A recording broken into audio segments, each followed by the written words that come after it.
A single prisoner altered the fate of hundreds, but he paid a high price for it.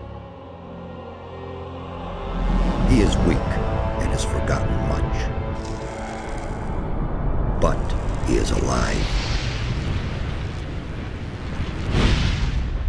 He's back. These are the most appropriate introductory words for, ladies and gentlemen, Mr. Mike Hoge. But could you please be so kind and introduce yourself and tell us what you did on the Gothic series? All right.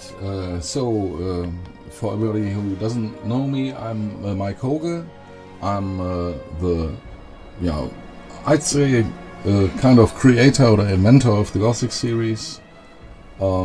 Did most of the background story, did all the dialogues of the first chapter, invented the guild system and all that, did the combat system, did the interface. The list goes on and on. Some stuff, yeah. But we were quite a few people back then, so basically everybody had to do everything. Would you say it's a good game? Would you recommend it to someone? Yeah, well, it's kind of old, right? Apart from that, yes. In that time when it came out, I think it's a good game. Yeah. Okay. It had its flaws. Was our first game anyway. Yeah. But overall, yeah. I completely agree. Gothic 1 were four people originally, and then we just kept growing, like from title to title. Yeah. And as far as I remember, there hasn't been a big difference regarding core people in the team between Gothic 2 and Gothic 2 The Night of the Raven. And for Gothic 3, obviously many new people came on board, as you said. Which is your favorite Gothic game? Yeah, I can't really decide between Gothic 1 and Gothic 2, because Gothic 2 is a bit like more rounder, right? More finished. Yeah. And Gothic 1 is a bit more original. Yeah. In my eyes, to me. Yeah. So it's either of those. I have to toss a coin. Yeah. I guess. Yeah. So depending on whether you appreciate the innovation or the degree of polishing, it's either Gothic 1 or Gothic 2. Yeah. Yeah, I agree. Someone is asking if I'm German. Yes, actually I am. Yeah, we're both German, and Piranha Bytes is, I think, a 100%, or used to be a 100% German team. So I wasn't involved in the ELEX project at all. Yeah, same. Nothing to do with that. 3 programmers came to our company, and there was a company that we were about to leave because it was closing. But those guys, they didn't know it. They wanted to show us their project. They wanted to make a fantasy role-playing game, and then we kind of convinced them to throw that away and start all over again and do Gothic with us instead.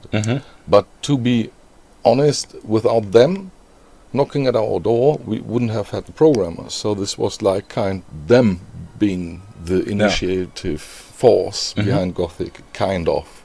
Yeah, they took care of all the technical problems. Yeah, and we took care of all the content. Yeah. So interesting. Can put it that way, I guess. Yeah.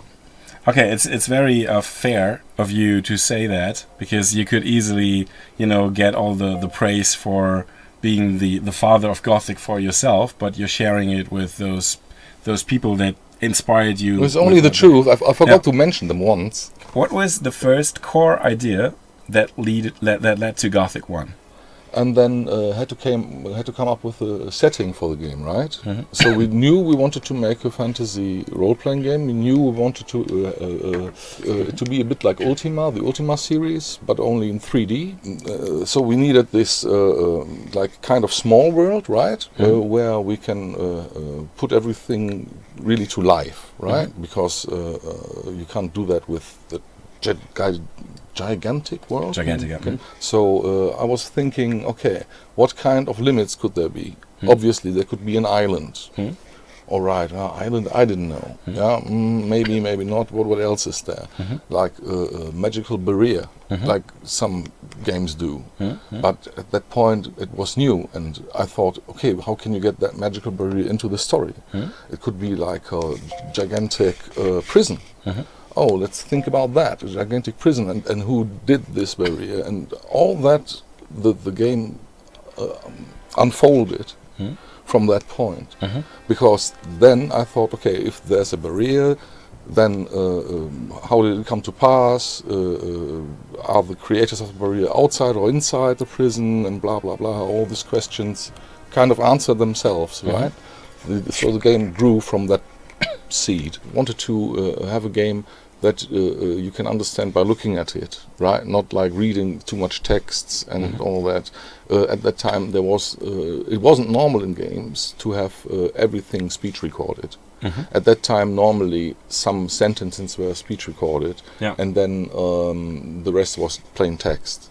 And I insisted we needed this complete speech recording. Everyone went, "No, why? This is just a waste of money." And I said, no, it makes the world come alive. And this like living world is one quality, I guess, that we try to keep an eye on. And the other thing was like what you see is what you get. Well, I was a very public figure at Piranha Bytes at that time. I was literally a few days before the release of the game, and on the day of the release, I was going to stores like MediaMarkt and so on and promote the game on site. And Really? I was booked to just travel everywhere and do these signature sessions and so on. How did the response to Gothic 3 as a bug fest essentially? How did that affect us towards the community and towards each other? And I was praising the game while people were trying to play it and couldn't start it or whatever. So I found myself in a very uncomfortable situation. And we have been in this comfort zone with the fans all the time. We had this fantastic community of people, backing us up whenever something was going wrong, or like literally supporting us in every possible way. Yeah. And then suddenly there was this wave of disappointment, and that is a very personal disappointment for us as well, or at least it was for me. Yeah. And the feeling of having disappointed people is a very, very strong emotion in that context. So it was a very hard time. We wanted to have a few more weeks and months to finish the game. We ran out of time, right? And the publisher wanted to release the game. And we kind of told them we're not quite done. And they said, wow, this is cool. This is enough. We call it a game. Yeah. Let's ship it. Yeah.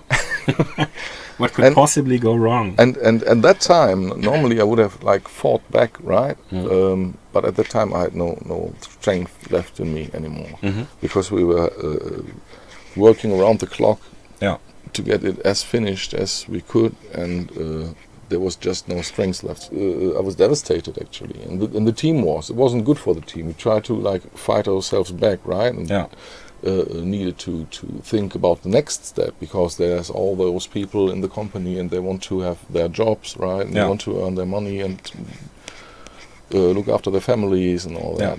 So we had to move on and just leave it. We failed in being punctual, right? So you have to do different things. Yeah, you have to. Now I'm a bit more experienced, I guess, and would react differently and could avert a situation like that. Yeah. Back then I wasn't. Why did you choose Kai as your composer? Okay, I can tell you that.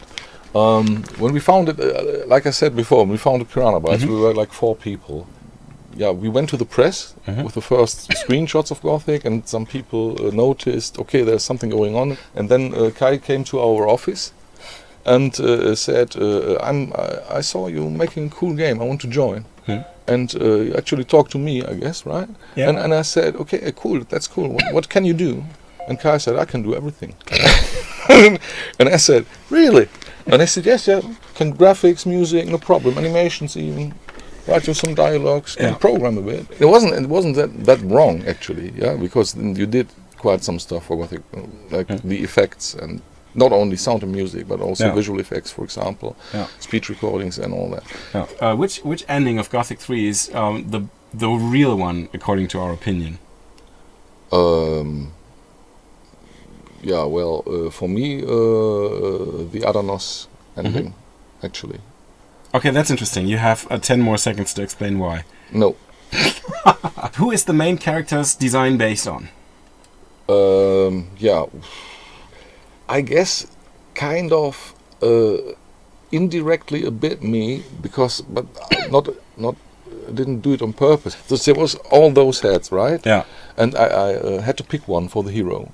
So I picked one that I liked, obviously. Okay. So right, looking a bit stupid, like a bit naive, right? I tried to think of a character that resembled the actually feelings the player has, so they can kind of identify with it. So it's a process. When will there be a new Gothic? Essentially, that's the question. I think both Mike and myself, we will not be able to say anything official about the new Gothic game, and I personally haven't heard anything about something being in the plans. So I know it is a question that matters to you guys, and it matters to me as well. But there's nothing we can say about that. Or can you say something about that? No. Why did you quit Piranha Bytes? Yeah, well, okay. There's so many reasons for that. First, I had worked making computer games for like 18 years then, 17, 18 years. I really needed a break. I felt like I was not doing something new, just making the copy of a copy of a copy. For me, from my point of view, didn't satisfy me, right? So I needed to like get out, have a sabbatical, like reinvent myself, have some time to come up with new stuff. Couldn't do that in the company, obviously, so they will not pay me for sitting around and thinking of cool new shit. So, sorry, this is not the way it works. The kids were growing up. My wife wanted to go back to her job, but the kids still needed someone to like look after them, cook for them and stuff. So I did this. So Daddy was the new mommy at that time. So private reasons as well. And then I had this plan to make some new game, science fiction with spaceships and all that. Couldn't really see how this is working out with the Piranha Bytes team, right? So we had like different plans. There was different plans from different people, and didn't really go together. So there's really many reasons for me going. It was just the right thing to do at that time. Whether you would like to work on a new Gothic game, so that would depend, I guess. That would depend. With who. With how much time do you get, how much budget do you get, and all that. Just so I can't see that happening in the near future. But in theory, yes, I think I could do that, and I would enjoy that. But it's probably not going to happen because I will have other stuff on my desk then. Look at the textures. Yeah, that's what games looked like back then. My God. There was the option to actually install like a but you wanted to have I wanted to have the original ugliness. Yeah. Yes. What's this guy here? It's a meat bug. Who invented it? I guess I did. Every artistic project is inspired by stuff. You look at the orcs, for example. Tolkien was the first who came up with orcs. Everyone has orcs. But so they are all like stole from Tolkien, right? So we stole from Tolkien, right? In a way. Right? Then there is the Escape from New York, that old movie with Kurt Russell. It was a science fiction movie, but there also was this self-governed prison colony, right? So when I try to explain stuff, what kind of game do you want to make? I can say in one sentence is Escape from New York in fantasy.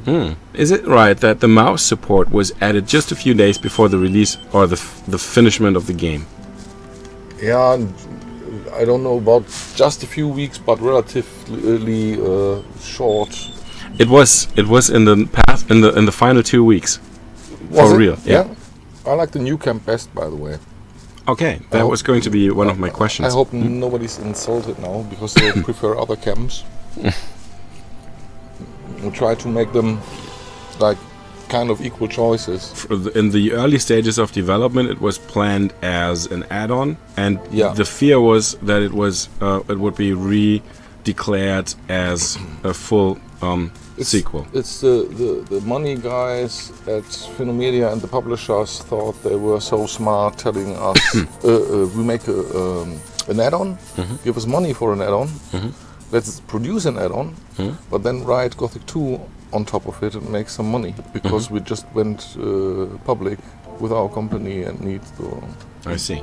Okay. the cash, right? So it's just insanity, Yeah. right? Yeah. Yeah. And we said, okay, we need some item, right? The orcs have to get this, so make something up. Yeah. Yes, okay, the orcs are like a bit like native culture, right? Like the Native American culture, maybe. So they need some shamanistic, Yeah. some spiritual, ritualistic thingy. Yeah. That's very important. Okay. And I said, yeah, well, it's their Ulumulu. And he said, "Oh, this is a cheesy name. We can't take this." And I can, but we ran out of time at that point, Yeah, right? yeah, yeah. So we Lovely. vegetarian. I said, "Okay, do we have a better name?" Yeah. And he said, "No." And then I said, "Write down Ulumulu then." And he said, "No, I can't do it." And I said, "Yes, you can. You write it down now." And he wrote down Ulumulu, and then everyone got used to it and it stayed Ulumulu. Witcher 3 was asked.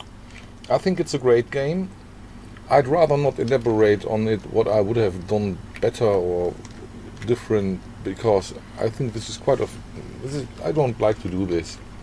Not like now, right? If we were friends talking, this is another thing, but publicly criticizing a game like this is just doesn't feel right. No. I think it stands for itself. It's a good game. Congratulations. That's my opinion. Which song are you most proud of from the trilogy? Which do you think could have been better? Thanks for both of you for the game of my childhood. My favorite song from the Gothic trilogy is Vista Point. And my least favorite song, with a lot of space for improvement, so to speak, I'm gonna say the combat music from Gothic 3, combat music from Gothic 3, because it was kind of my first time working with an orchestra, and I got the opportunity to go really big time and create something really epic, but it was implemented in a way, and also from a composing standpoint, there was not enough variety, so it was kind of punching you in the face every time it started. And I had created 2 more combat tracks, but they weren't triggered by the game. So there was a bug which led to always the same song being triggered, and it was too the beginning part was too memorable and it was too distinctive. So it kind of broke the immersion. And yeah, the transitions were a problem as well. This is all really, really old stuff that we came up with at the beginning of the Gothic series. And for example, very early versions of the Minecrawler. And someone came up with this. This is the pedestal the sleeper should lie on, actually. Oh, really? Originally, yeah. This the cave sleeper was supposed to be on top of this structure. That turned out completely different. No, I think it was just too much work at that time. Yeah. For us. Some impressions of the old camp structures, and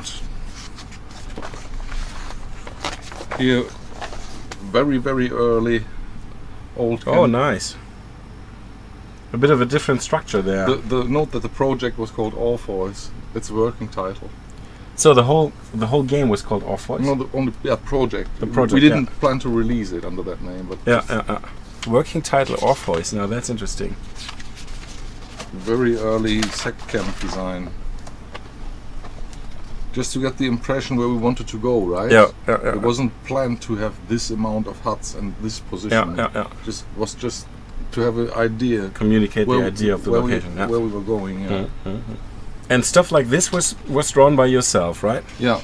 I did that, and then after that, some people who actually can draw much better than me, they did the proper artworks. Okay. Yeah. And if it's early concept art, it can easily be 20 years ago. Yeah, 98 sounds about right. Yeah.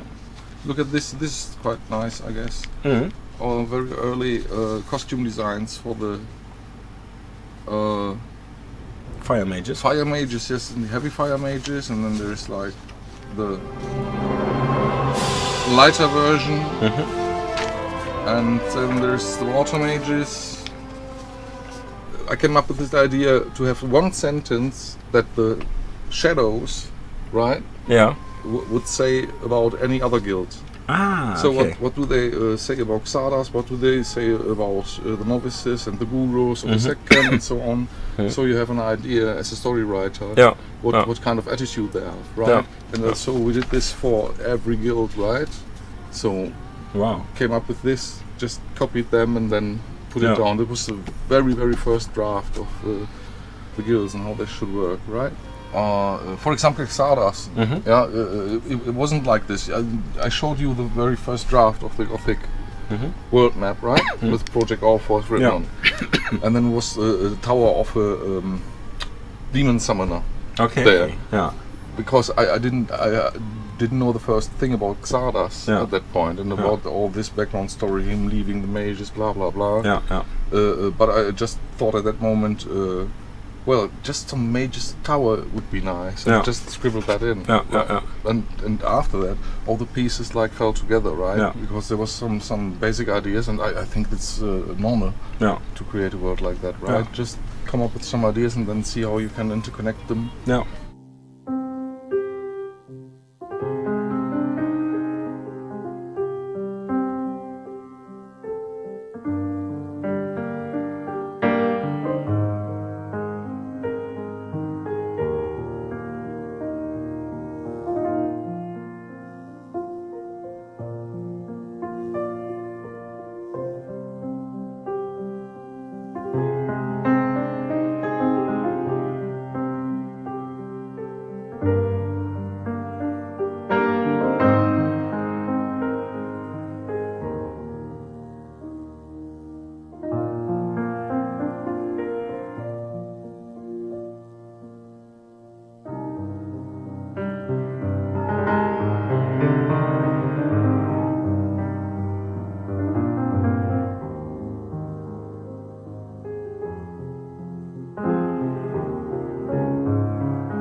Okay, let's see. And in chat, you just post whatever you want to hear.